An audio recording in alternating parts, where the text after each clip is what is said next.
I thought silence would keep us safe. I thought no one would ever find out. But now his friends are talking, the police are asking questions, and my daughter is looking at me like she doesn't recognize me anymore. Welcome to Reddit Toxic Family Telltales channel.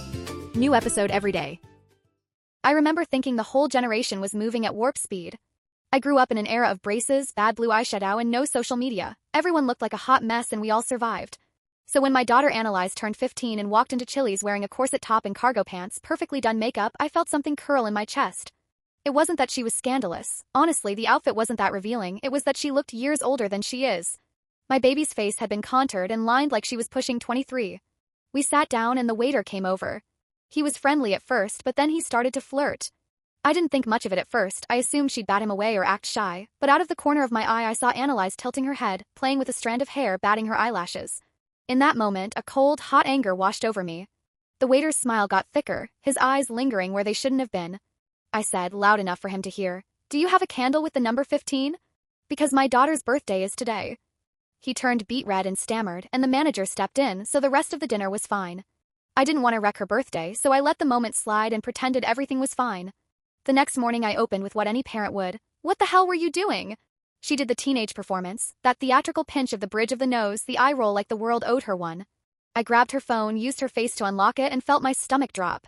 Her TikTok had the usual attention-seeking posts, but it was her Instagram that made my throat tighten. Bikinis from family vacations, photos taken in places I'd driven her to, and the captions and music were too suggestive for a kid.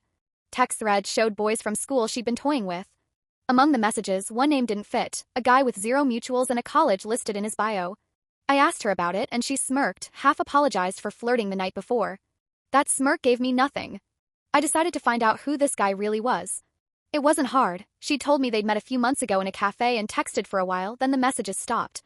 I drove to the college the next night. It was a small campus and quiet on a Saturday.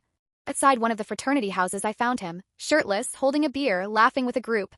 He was older than I'd imagined. He flashed his ID when I asked if he went there.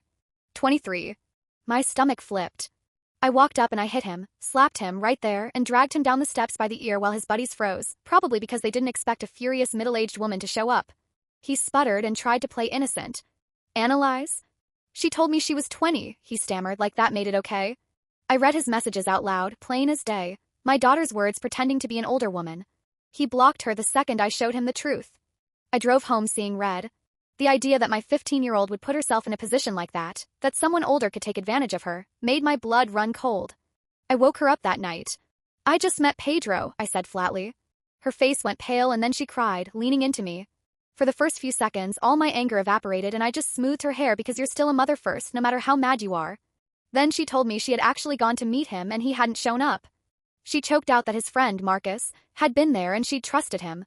Tears started again. She kept saying she thought he was a good person. I felt a fury grow that wasn't just mine anymore. It was protective, hot, and single-minded. I went back to campus the next evening and started watching, keeping distance, recording with my phone. Marcus's routine was obvious. He moved in close to a small blonde girl who looked about 18, whispered something that made her nervous laugh, then let his hand slide from her back to her waist like he'd done it 100 times before. He switched to casual when her friend came by, then slipped back into persuasion when no one was looking. At one point I saw him offer a drink from a flask and, when she wasn't looking, tilt something into her cup. The same pattern Annalise had described, the slow normalizing, the manipulation, and I felt like I'd found a predator's playbook in action. As I closed in, a big frat brother blocked me, arms folded, sizing up my mom jeans and sneakers. "You don't look like a student," he said, voice flat. I hadn't planned for a bouncer, so I improvised. "I'm meeting my nephew, Pedro Alvarez. He told me to wait here." The guy narrowed his eyes and, for a beat, I thought I'd made a huge mistake with that lie. Instead, he offered to take me inside, the kind of patronizing "I'll escort you" that is really "I'll keep you where I'm watching you." He shepherded me through rooms of kids drenched in cheap cologne and beer, and when we reached the kitchen there was no Pedro. "He stepped out," the frat boy said, like he expected me to go away. I pretended I did. Once outside, I moved to where I'd seen Marcus with the girl earlier, a side entrance to the basement, a dark little window smudged with fingerprints. The door was locked. I peered in and saw mismatched couches, people lounging under neon lights, but no Marcus. My plan shifted. I called Annalise and asked the one question the terrified voice on the phone knew. "Where does he live?" "Cedar Street," she said, surprising me with how sure she sounded. "Apartment 3B. Blue building, coffee shop on the ground floor." He took me there once. Her voice trembled when she asked, "What are you going to do?" I lied with a soft edge. "I'm just gathering info. Stay inside." Don't let anyone in. I told her I'd be careful. The map showed Cedar was only a few blocks away. I parked across the street from a 3-story blue building with a dark coffee shop and waited in the bone cold of the car, watching the door. Around midnight, a group came out, laughing loud and sloshing a bottle between them. Marcus was with them, arm around the same blonde girl from the pool. She looked unsteady, leaning into him in a way that made a mother's gut twist. 3 other guys followed, voices echoing in the quiet street. I felt a sudden clarity. This was no longer just about my daughter's naive mistakes. That girl was in immediate danger. I could sit in the car and watch, or I could get out and do something. My hands tightened on the steering wheel. The music from the frat house still thumped in my ears and the bottle glinted in the streetlight. I took a breath, grabbed my phone and stepped out of the car, every nerve in me ready, knowing the next move could change everything. I stepped out of the car and crossed the street, closing the distance just as the group reached the apartment entrance. "Mark is right," I called, my voice steady even though my heart felt like it was doing cartwheels. He turned, squinting in the weak streetlight, trying to place me. "Do I know you?" he asked. "No," I said, taking another step closer until the scent of booze hit me full on. "But I know you. I'm Annalise's mother." The recognition flickered across his face, confusion, then a slow, dawning fear. The blonde at his side blinked at him like she'd just surfaced from fog. "Who's Annalise?" she slurred, words soft and syrupy. "Nobody," Marcus snapped, voice snapping like a rubber band, then to his buddies. "Guys, take Brit up." "I got this." One of them wrapped an arm around the girl, but I moved in front of them and planted myself between her and the house. "Brittany, do you know these men?" I asked, forcing my eyes into hers, trying to cut through the haze. She blinked, swayed a little, mascara bleeding underneath her eyes. "Marcus is in my psych class." "We're at an after party," she managed. "Yeah, she's fine," Marcus said, irritation thin as paper. "She just had a few drinks." "Mind your own business." His friends shifted uneasily at my words, and one of them, a tall kid with a cap pulled low, actually looked torn. I didn't raise my voice. I didn't have to. "Mind your own business like you minded your own business when you drugged my 15-year-old? I said. The night got very, very quiet for a beat.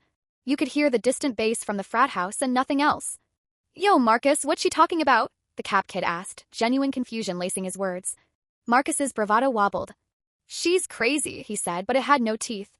I pulled out my phone and showed them the screenshot I'd grabbed earlier, Marcus with his arm around Annalise at a campus cafe. There it was, clear as day. "This is my daughter. She's 15. 2 weeks ago you slipped something into her drink and tried to take advantage of her." One of Marcus's buddies let Brittany's arm go and took a step back, the color draining from his face. "Dude, is that true?" he asked Marcus, who suddenly looked like a kid caught with his hand in the cookie jar. "No," Marcus sputtered, running a hand through his gelled hair as if that might plaster his story into place. "She came on to me. She said she was in college. So, you admit you know her?" I pressed because he'd just dug himself deeper. His friends closed ranks in that awkward, distancing way you see when people realize they might be standing next to someone toxic. "Brittany should come with me," I said, reaching a hand toward the girl. "I'll get her a cab. Drive her home." "No way," Marcus barked, his grip clamping on Brittany's arm like a vice, knuckles whitening. "She's with me." Before I could react, Jason, the tall, kind-eyed guy, stepped forward. "Maybe we should call it a night," he said. He looked at Brittany. "Where do you live? We can get you an Uber." Marcus's smugness cracked into something ugly and loud. "What the hell, Jason? You're taking her side." His voice ricocheted off parked cars. "I'm not taking sides," Jason said calmly. "But if what she's saying is true," he didn't finish the sentence. He didn't need to. Tone said enough. Brittany flinched at Marcus's shout and blinked, a little clearer than before. "What's going on?" she asked, small and frightened. I softened my tone and spoke right to her. "Brittany, I'm worried someone put something in your drink. It happened to my daughter. I don't want that to happen to you." Marcus suddenly lunged and ripped my phone from my hand. "Give me that. Delete that video." He was fast, too fast. I yanked back and he was stronger. My phone hit the concrete with a sick, hollow crack. Before I could scoop it up, he stomped on it with a scuffed designer sneaker. The screen exploded into a spiderweb of glass. "You psycho!" I screamed, shoved him hard with both hands. He shoved back harder and I went down, the world tilting as my palms scraped the rough sidewalk. Pain lanced up my wrist as I tried to catch myself. "Marcus, what the hell?" Jason snapped, stepping between us. The air smelled like spilled beer and cheap cologne and the sharp copper tang of adrenaline. "You can't hit someone's mom, man," Jason said steady. Another friend held Marcus back, fingers wrapped tight across his chest as he strained to get free. "He's threatening me," Marcus blurted, voice high. "She's been following me around campus, harassing me. Who's going to believe a crazy helicopter mom over a respected student?" That line landed with a thud. Without my phone and without that video, it would be my word against his, and he had a crowd and a look and a slick, easy lie ready to sell. My chest tightened with that sinking, awful realization. Jason leaned in, quiet, like he didn't want Marcus to hear. Look, he said. I've heard rumors about Marcus. This isn't the first time. My voice probably came out too small after the shouting. Then help me. That girl needs to get home. My daughter needs justice. He hesitated, then nodded. I'll make sure Brittany gets home, he said. He swallowed, then added, and I know other girls who had run-ins with Marcus. I can put you in touch. It wasn't everything. It wasn't the viral proof or the public shaming I'd imagined. But it was a start. I handed him my email address in the glow of a street lamp, and he promised to reach out the next day. I walked away with my wrists throbbing and my hands empty, but my head spinning with one thought. The next 24 hours were going to decide whether Marcus stayed untouchable, or whether he was finally going to be exposed. Driving home with a broken phone and a wrist that felt like someone had shaken it in a burlap sack, the truth settled on me. This was going to be a hell of a lot harder than I'd thought. Marcus had more than bravado. He had a crew, money, and a campus that liked to protect its own.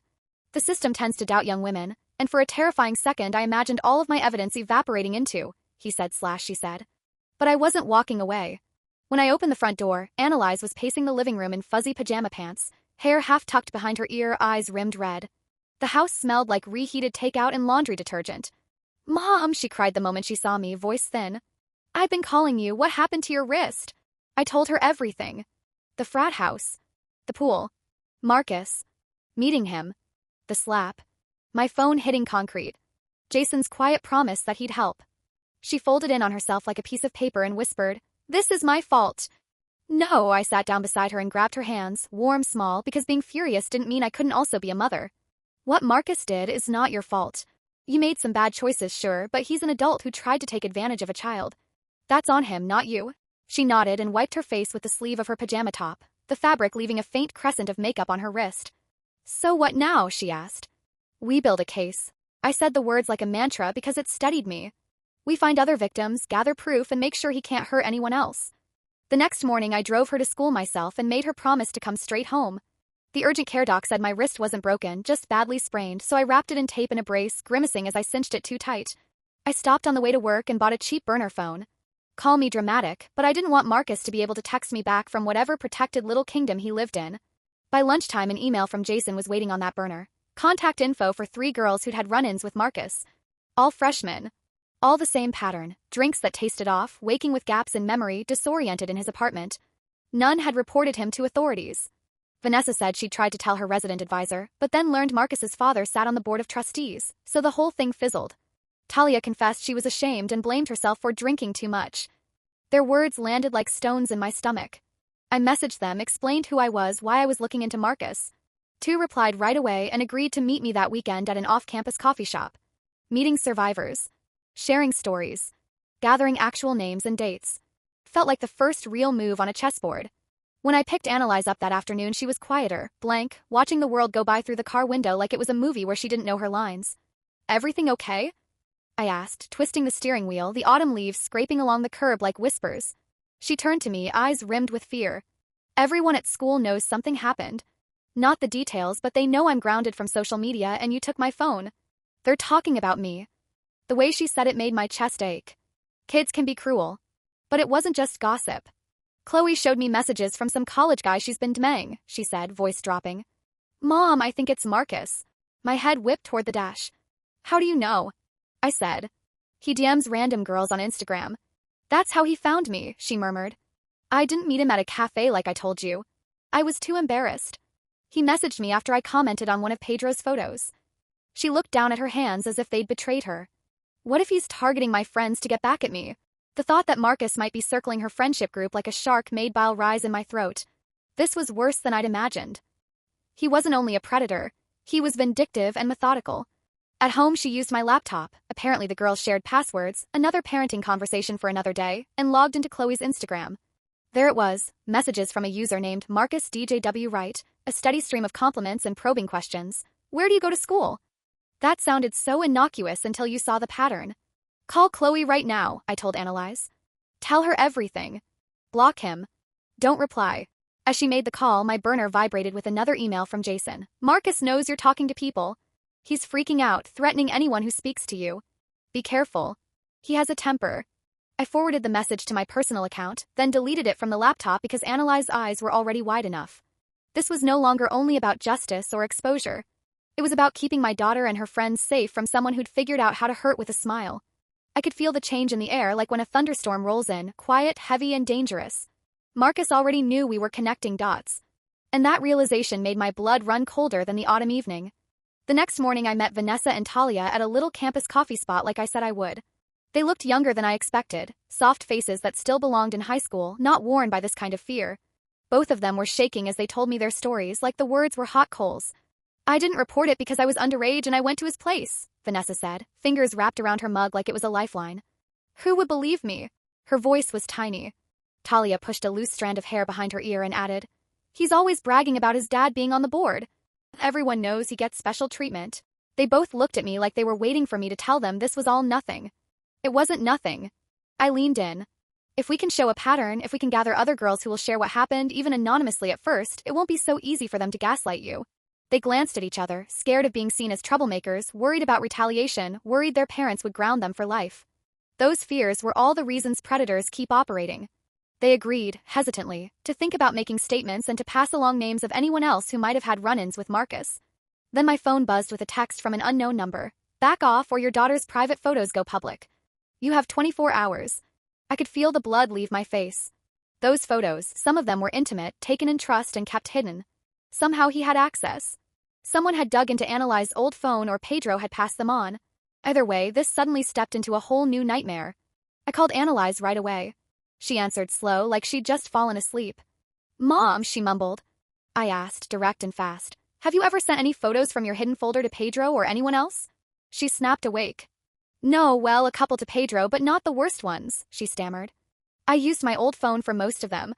That's when my mind started racing. Where's the old phone now? I demanded.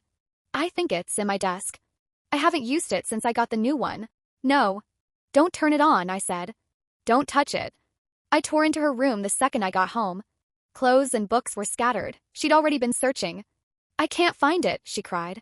I sat her down and forced her to think through the last time she remembered it. I used it to play music at Megan's party, she said slowly. I set it down and I don't remember picking it up. My stomach dropped. Who was at that party? Just kids from school, she whispered, then admitted. Some of Megan's older brother's friends were there.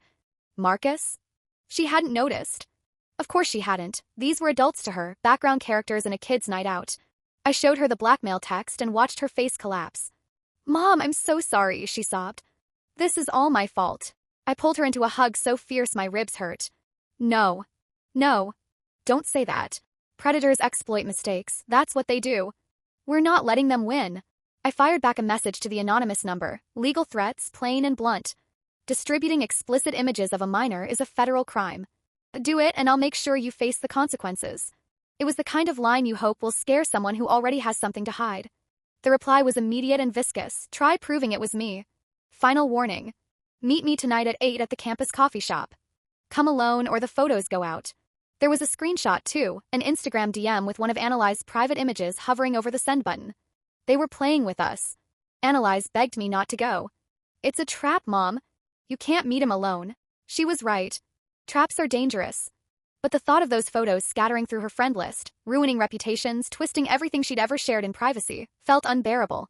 So I told her what I planned to do and more importantly what she should do if the worst happened. Go to the school counselor, tell them you're being harassed by an older man, block everyone, do not engage. Then I called Jason.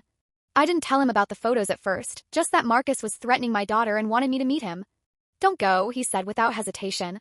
He's been drinking and acting unstable. I heard the strain in his voice. I can't not go, I said. But I need you nearby. He hemmed and hawed like he didn't want to be dragged into something dangerous, then agreed to be close and call campus security if anything went south. It wasn't perfect, but it was something. I rang Vanessa and Talia and asked if they'd be willing to be in the area as backup witnesses. They'd meet me reluctantly, but they agreed. Then I sat with Annalise and made a promise we both needed to hear. If those photos get out, we will face it together. It'll be awful and messy, but we won't let him make it her fault. We'll make sure the blame lands where it belongs. I hugged her again, breathing in her strawberry shampoo, and felt that odd mix of grief and fierce determination, like a storm settling in your bones. We couldn't change what had already happened, but we were about to try and change what would happen next. I parked across from the campus coffee shop at 7:30 and my chest felt like it was trying to climb out of my ribs.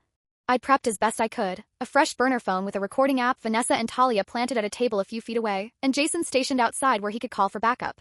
I'd also left a sealed envelope with Analyze, printouts of every screenshot, date, and message we'd gathered, with instructions to hand it to police if I didn't come back by 10. The place was full of midterm stress students, which oddly made me feel safer. Numbers are a small armor.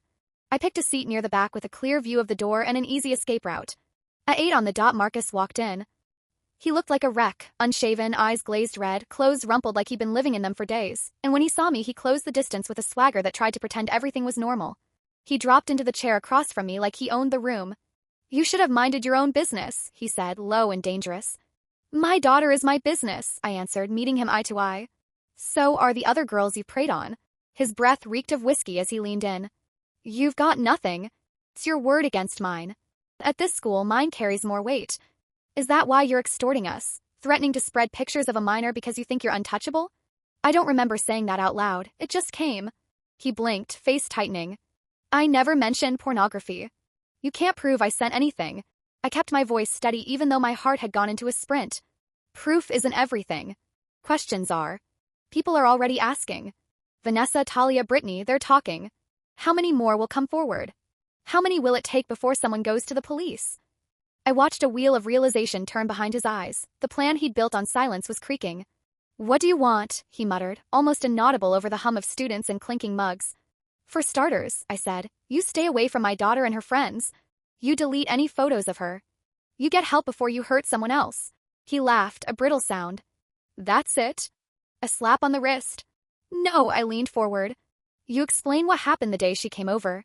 You tell the truth." His face went flat. "Nothing happened," he replied, fast and rehearsed. "She came looking for Pedro. I gave her a drink. Pedro called, freaked out about her age, and she left. You slipped something into her cup," I said simply, watching for any flicker, any crack. "I don't care what you call it, you intended to take advantage of a child." He snapped, too loud, too defensive. "I never put anything in anyone's drink." A few heads turned. He brought his voice down and tried a different line. "Even if I did, nothing happened. She left." His face reddened. "Everyone lies about their age." She looked older. "That's called justification," I replied. "Intent matters. You're an adult and you moved on a minor." I laid out the choice: delete the photos, keep away, get counseling, or I take everything public. I told him I'd spoken to multiple women, that I had screenshots of his threats, that my daughter was prepared to speak. I watched the confidence drain from him in slow motion. He stood up abruptly. "This conversation's over." He walked away, shoulders stiff, not looking back. My hands were trembling under the table. I didn't know if I'd rattled him or pushed him further into a corner. But at least I'd stood my ground. Vanessa and Talia slid into the booth beside me the second he left. "You okay?" Talia whispered. Vanessa held up her phone. "I got most of it," she said. The recording caught Marcus admitting, or at least flubbing his way toward admitting, things he didn't quite want to own. Not a perfect confession, but another shard of proof. Side, Jason was paced by my car. "That was intense," he said, breath fogging in the night. I had security on speed dial if he stood up. I thanked him honestly, the kind of gratitude that sits heavy in your chest. "What now?" he asked. "We wait and keep pulling threads," I said. "Find more women who'll talk, corroborate timelines, compile the evidence. See if anyone else will go on record." On the drive home, I felt a strange mix of dread and a brittle sort of hope. Marcus was dangerous, yes, cornered and unpredictable. But he'd been put under a light for the first time. That could make him lash out or it could make him fold. Either way, the mask was cracking. When I slipped into the house, Analyze was at the window, silhouette small against the curtains. She ran to me and hugged me like fear had been the map to her limbs. "What happened?" "Did he delete the photos?" she asked, voice thick. "Not exactly," I said, holding her close. "But something mattered tonight. We have people now. Women who are willing to speak up." She pulled back and looked me straight in the eye. "I want to speak up too," she said, steady and fierce. Pride slammed into my worry. "Are you sure?" I whispered. "Going public would change everything. There's no unringing that bell." "I'm sure," she said. "I don't want him to hurt anyone else." That night I sat at my laptop drafting a formal complaint to the Title IX coordinator, the dean, and campus police. I attached statements from Vanessa and Talia, screenshots of Marcus's messages, and a full account of what happened to Analyze. Before I hit send, my phone buzzed with a message from Jason. "Marcus just got arrested, DUI, crashed into a campus security vehicle. No one hurt. He's in custody." It wasn't the vindication we'd been after. It wasn't the admission or the formal charges for what he'd done to girls. But it was something: time, turf, and a crack in his armor. I closed the laptop and checked on Analyze.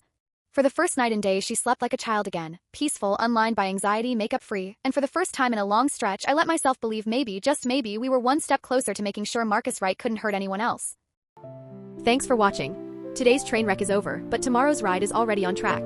Subscribe so you don't miss it.